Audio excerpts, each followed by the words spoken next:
வணக்கம். இந்த பூமியில் பிறந்துட்டோம், சரிங்களா? பிறந்துட்டோம், திரும்ப போகிறது உண்மை. எல்லோருக்கும் கன்ஃபார்ம் தெரியும். பிறந்தோம், போக போகிறோம். இடையில என்னையா இருக்குது? இடையில ஒன்றுமே கிடையாது. இடையில நீங்கள் காசு வச்சுருக்கிறங்கிற, நான் பெரிய ஆளுங்கிற, நான் பெரிய ஆளுங்கிற, நான் இப்படி போங்கிற, அப்படி போகிறேங்கிற, எல்லாமே சொல்கிற. அப்படி இப்படின்னு ஆசா உஷான்னு பேசி மிரட்டுறேன். உனக்குள்ளே இருக்கிற ரத்தம் அந்த ரத்தம் இருக்கிறதுக்கு தான் உன்னால் அதை ஆட முடியும். நீ ஆடுறத உனக்குள்ளே இருக்கிற கடவுள் இருக்கான்னு சொன்ன. உனக்குள்ளே கடவுள் இருக்காரு. அவர் உனக்குள்ளே இருக்கிற கடவுளே உனக்கு தண்டனை கொடுக்குறாரு. அதுவே ஒன்றும் தெரியல. உனக்குள்ளே இருக்கிற கடவுள் உனக்குள்ளே இருக்கான்னு சொல்லியிருக்கேன். அது அவரே தான் உனக்கு திரும்பி தண்டனை கொடுக்குறாரு. தெரியுதா? ஃபஸ்ட்டு தண்டனை இறைவன் கொடுக்குறான்னு நினைக்காத. இறைவனுக்கும் உனக்கு சம்மந்தம் கிடையாது. இறைவனுக்கும் உனக்கும் எந்த சம்மந்தம் கிடையாது. உனக்கும் உனக்குள்ளே இருக்கிற கடவுளுக்கும் நீயே உனக்கு திரும்ப தண்டனை உனக்கே அவன் திருப்பி கொடுக்குறாரு. அதான் கடவுள். கடவுள்லாம் சும்மா நினச்சிக்காத. இறைவன் அவன் பேரொளி. அதை பார்க்கணும், பேரொளி. அது இந்த கண்ணால் புற கண்ணால் தான் பார்க்க முடியும். இந்த 2 கண்ணால் பார்த்தீங்கன்னா எரிஞ்சு போயிடும். நீ மேலே பார்த்தீங்கன்னா எரிஞ்சிடும். இந்த கண்ணால் இந்த கண்ணு ஓப்பன் ஆனால் தான் பார்க்க முடியும். 10வது வருஷத்தை ஓப்பன் ஆகினா தான் பார்க்க முடியும். அதுக்கு தான் மூச்சு பேச்சு எடுக்க சொல்கிறது. அது அவர் பார்க்குறது. அது நீங்கள் ஃபஸ்ட்டு உங்களை திருந்திங்க. அப்புறம் மூச்சு பேச்சு எடுக்கிறது அப்புறம் பார்ப்போம். ஃபஸ்ட்டு உங்களே நீங்கள் திருந்த முடியும். இவருக்கு நீங்கள் எங்கே நீங்கள் தான் கோயிலுக்கு, அதாவது ஒருத்தர் கோயிலுக்கு போகிறோன்னா கோயிலுக்கு போகிற மாதிரியே தெரியலையே. கோயிலுக்கு போகிற மாதிரி அப்போ நான் 50 பவுன் செயினை போட்டுக்கிறது, கை ஃபுல்லாக இது போட்டுக்கிறது, அப்படியே ஒரு பட்டி அடிச்சுக்கிறது, இப்படி அடிச்சுக்கிறது, அதை அடிச்சுக்கிட்டு இப்படிலாம் போனால் கோயிலுக்கு போகிறீங்களா இல்லை எதுக்கு போகிறீங்கன்னே தெரியல. கோயிலுக்கு போகிறோன்னா அது கோயில் புனிதமான இடம். கோயிலுங்கிறது புனிதமான இடம். அந்த புனிதமான இடத்துக்கு எப்படி போகணும், நம்ம எப்படி போகணும்னு ஃபஸ்ட்டு யோசிக்கணும். அதை யோசிக்கிறது கிடையாது. அதாவது கடவுள் உனக்குள்ளே இருக்கிறாரு. அதை உண்மையாக ஒவ்வொருத்தர் நினச்சி பாருங்கள். நைட்டு உட்காந்து நினச்சி பாருங்கள். நைட்டு ஒரு 10 மணி மேலே தூங்குறதுக்கு முன்னாடி இந்த மூர்த்தி சொல்கிறானே, உங்கள் கடவுள் உனக்குள்ளே இருக்குன்னு சொல்கிறானே, அது என்ன ஆகுதுன்னு நீங்களே ஒரு நாள் யோசிச்சு பாருங்கள். என்னன்னு கேட்குறீங்களா? அதாவது அவன் உனக்குள்ளே இருந்துக்கிட்டு எல்லாமே உன்னை செய்கிறான். சரியா? எல்லாமே நீ பண்ணுற, எங்கே பார்த்தாலும் போகிற, எல்லாமே செய்கிற, அங்கே போகிற, இங்கே போகிற, குடிக்கிற, எல்லாமே பண்ணுற. ஆனால் எல்லாத்தையும் உன்னை ஏங்க வச்சு உனக்கே திரும்ப தண்டனை கொடுக்குறான் பார்த்தியா? உன்னையே ஒரு தண்டனை, உனக்குள்ளே தண்டனை திரும்ப உனக்குள்ளே தான். ஆனால் இறைவனுக்கு உனக்கு சம்மந்தமே கிடையாது. அவன் படைச்சி விட்டுட்டான். அவ்வளோதான். உனக்கு படைச்சி விட்டதோட உனக்கு முடிஞ்சிட்டு. அடுத்த பிறவியில் உனக்குள்ளே நீ தான், உனக்குள்ளே தான். உனக்கு அடுத்த பிறவியில் உனக்கே தான் பிரச்சனை. அடுத்த வீட்டில் கிடையாதுப்பா. உனக்குள்ளே தான் பிரச்சனை. இறைவனுக்கு உனக்கும் சம்மந்தம் முடிஞ்சிடும். உனக்குள்ளே தான் பிரச்சனை. நீ வேணால் இறைவன் நினைக்கலாம். அவன் சொகுசாக இருக்கிறான். இறைவனுக்கு உனக்கு சம்மந்தம் கிடையாது. உனக்குள்ளே தான் பிரச்சனையே. ஏன்னா உனக்குள்ளே தானே கடவுள் இருக்கிறான். கடவுள் உனக்குள்ளே இருக்கிறதுனால தான் நீ செய்கிற தப்புக்கு திருப்பி உனக்கே கொடுக்குறான். நீ என்னென்ன தப்பு பண்ணுறியோ அந்த தப்பை பார்த்துக்கிட்டே இருக்கிறான். உடனே தன்னோட ரத்தம் முடிஞ்ச பிறகு திரும்ப மாற்றிக்கிறான். மாற்றி திருப்பி போடுறான். திருப்பி போட்டோன்னா மூளையில் போட்டுறான். என்ன செய்கிறான்? மூளையில் போட்டோன்னா மூளையில் கிடக்குற. அப்போ என்ன ஆகுது? அப்போ தான் நீ கடவுள் நினைக்கிற. அப்போ என்ன செய்கிற? கடவுள் நினச்சி என்ன பண்ணுறது? அதாவது ஒரு இது சொல்லுவாங்க, காற்றுள்ள போய் துத்திக்கன்னு சொல்லுவாங்களாம். அப்போ என்னாச்சு? நம்ம ரத்தம் இருக்கிறப்பவே கடவுளை பார்த்துக்கணுயா. ரத்தம் இருக்குது பார்த்தியா? அந்த ரத்தம் இருக்கிறப்ப நம்ம கடவுளையும் இறைவனையும் ஃபஸ்ட்டு பாருங்கய்யா. அதை நீங்கள் பார்த்தாதான் பின்னாடி நீங்கள் சாகுறப்பனாலும் நல்ல விதமாக சாகுத்து போகலாம்.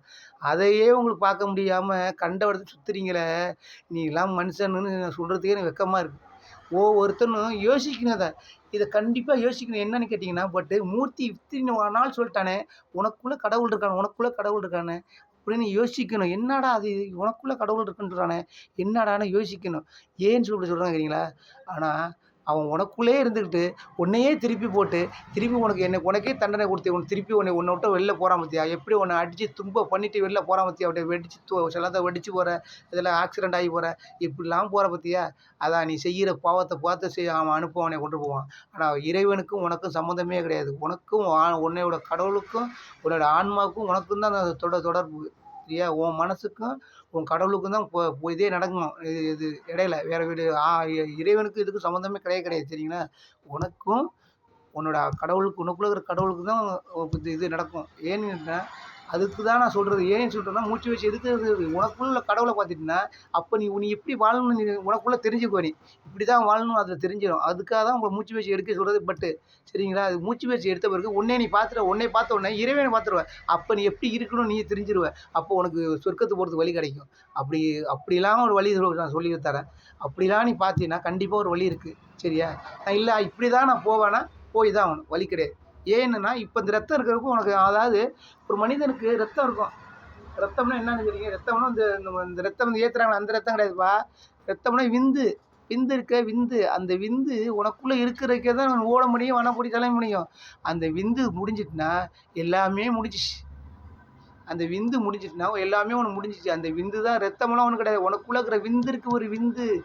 அந்த விந்து இருக்க வரைக்கும் தான் உனக்குள்ள நீ ஆட முடியும், போக முடியும், எல்லாம் செய்ய முடியும். அந்த விந்து போயிட்டுனா உனக்கு முடிஞ்சிட்டு. உன்னை திருப்பி போட்டுரும் அப்படியே. எப்படி செய்யும் திருப்பி போட்டுரும். திருப்பி போட்டு ஓரமா கொண்டு போய் போட்டுரும். அப்போ ஓரமா போட்டோன்னா உனக்கு எதுவுமே இல்ல. உன்னை யாரும் மதிக்க மாட்டாங்க.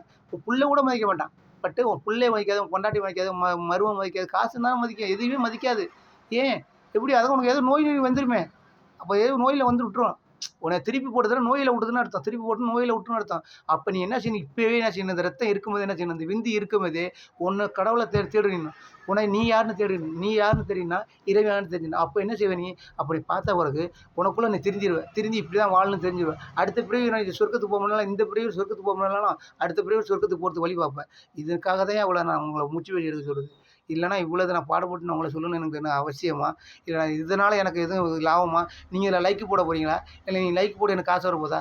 அப்படிலாம் எனக்கு வாழ்க்கையில் எனக்கு கிடையாது. எனக்கு ஆண்ட முன்னது எனக்கு எலக்ட்ரிஷியன் வேலை எனக்கு தெரியும்.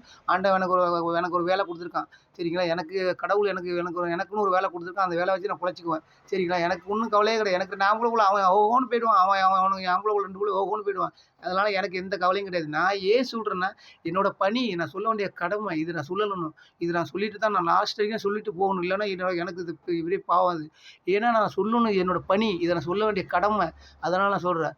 ஏன்னா நான் தீட்சை வாங்குறப்பயே நான் வந்து முதல்ல இப்ப தான் சொல்றேன். தீட்சை வாங்கும்போதே அந்த என் குரு சொன்ன வார்த்தை, "நீ இந்த வாங்குற, உன்னால முடிஞ்சது இந்த பூமிக்கு உன்னால என்ன முடிஞ்சதோ அத சொல்லிட்டு போயிடணும்" அப்படின்னு சொல்லியிருக்காரு.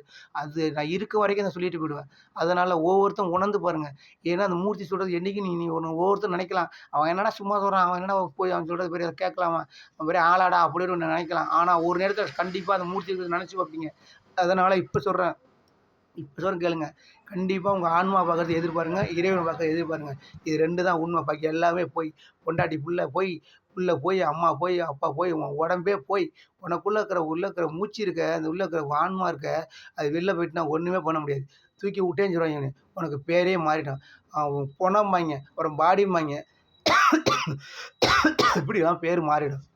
அதனால இந்த பேர்லாம் வாங்குறதுக்கு முன்னாடியே ஃபர்ஸ்ட்டு நீ யாருன்னு பாரு. நீ கடவுளுக்கு நீ யாருன்னு பார்த்தீன்னா, இறைவன் யாருன்னு யாருக்கு தெரியும்? நீ யாரும் தெரியாம ஒரு பொழுதும் தெரியாது. இதுதான் உண்மை. கண்டிப்பா சொல்றேன். இதுதான் உண்மை. அப்படி நீ பார்க்க ஆசைப்பட்டா என் நம்பருக்கு கேளு. கண்டிப்பா அடுத்த வீடியோல நம்பர் தர்றேன். நீ வேணா அதுக்குள்ள ஐடியாலாம் நான் எப்படி எதுனா சொல்லி தரேன். ஏன்னா என்னால முடிஞ்ச 4 பேர் நல்லா இருக்கணும். அதுதான் என்னோட ஆசை. நான் மட்டும் தெரிஞ்சு வாழ்க்கையில இல்ல. எல்லாரும் தெரிஞ்சுக்கணும், எல்லாரும் அடையணும். அதுதான் உண்மையான இது. ஒரு ஆன்மீகவாதின்னு வந்துட்டா, அது எல்லாருக்கும் தெரியுற மாரி செய்யணும். அதுதான் உண்மையானது. ஆனா ஒண்ணே ஒண்ணு சொல்லிடுவேன் இப்ப லாஸ்ட் வரைக்கும். எங்க அப்பா, அம்மா வச்ச பேரு மூர்த்தி. அவங்க அப்பா, அம்மா வச்ச பேரோட நான் வாழ்ந்துட்டு போயிடுவேன். நமக்கு இந்த சித்தர், புத்தர், கித்தர் பேர்லாம் நமக்கு கிடையாது. அழ ஆ என்ன சித்தர் சொல்லுவாங்க? அ வாகா அல அல எதுவும் வர மாட்டுதுங்க. சித்தர்ன்னு பேர் சொல்றாய்ங்கங்க. அது எனக்கு வர மாட்டுது. என்னது? அருள்வாக்கு சித்தரு, அப்புறம் அந்த புத்தர் சித்தரு. இந்த சித்தர்லாம் நமக்கு கிடையாதுப்பா. நமக்கு ஒரே ஒரு பேரு எங்க அப்பா, அம்மா வச்ச பேரு மூர்த்தி. அந்த ஒரு பேர்லயே நான் வாழ்ந்துட்டு, நான் பார்க்குற எலக்ட்ரீஷியன் வேலைய பார்த்துட்டு நான் அப்படியே நான் போயிடுவேன்ப்பா. அப்படியே நான் இறைவன் என்னை கொண்டு போயிடுவான். அதான் என்னோட ஆசை. என்னோட பணிய கடைசி வரைக்கும் முடிச்சுட்டு போயிடுவேன். சரிங்களா? இதனால தான் நான் ஒரு நாள் விடாம உங்களுக்கு என்னோட பணிய நான் கரெக்ட்டா நிறைவேத்திட்டு இருக்கிறேன். சரிங்களா? சில நேரத்துல லேட் ஆயிடுது வீடியோ போடுறதுக்கு. சில நேரத்துல ஒரு 8 மணிக்கே போட்டுறேன். சில நேரத்துல 10 மணிக்கு போடுறேன். இதெல்லாம் டைம் ஆயிடுது. அதெல்லாம் எனக்கே மனசு கஷ்டமா போயிடுது. என்னடா சந்தோஷ் நீ 10 மணிக்கு போட்டோமே, இது 8 மணிக்கு போட்டோமே, நீ 10 மணிக்கு போட்டோமே, எனக்குள்ளேயே மனசு கஷ்டமா இருக்கு. ஏன் இந்த வீடியோலாம் நான் போடணும்னு சொல்லுங்க. ஏன் போடணும்? எல்லாரும் தெரிஞ்சுக்கணும். எல்லாரும் கடவுள பத்தி புரிஞ்சுக்கணும். எல்லாருமே தெரிஞ்சுக்கணும். எல்லாரும் நல்ல மக்கள்லாம் நல்லா இருக்கணும். இந்த கொரோனா வந்துட்டுனா திரும்ப மக்கள் யாருக்கும் எதுவும் வந்துடக்கூடாது. இந்த மூச்சு பயிற்சி எடுத்தா கொரோனா வந்தா அவங்களுக்கு ஒண்ணும் பாதிப்பு வராது. அப்படிங்கிற ஒரு காரணத்தினால தான் இப்படிலாம் கேட்குறேன். எனக்காக ஒண்ணும் கிடையாது. எனக்காக ஒண்ணுமே கிடையாது. நான் திரும்பவும் சொல்லிட்டேன். எனக்கு நாமளும் அவன் நல்லா ஓஹோன்னு போயிடுவாங்க. அவன பத்தி நான் யோசிக்கிறதே கிடையாது. ஏன்னா என் பிள்ளைய பத்தி எனக்கு தெரியும் அப்படின்னு. ஏன்னா நான் பார்க்குற ஒரு பக்கம் தான் இறைவனுக்கு தெரியும். என் புள்ளைய அவன் எப்படி பார்த்துக்குவான் அவன் பார்த்துக்குவாரு. அதனால திரும்ப திரும்ப கேட்குறேன். மூச்சு பயிற்சி எடுக்கிறதுக்கு ஏன்னா அப்படி வழி வேணும்னா எனக்கு கேளுங்க. கண்டிப்பா அந்த வழிய நான் சொல்றேன். Good bye. நன்றி வணக்கம்.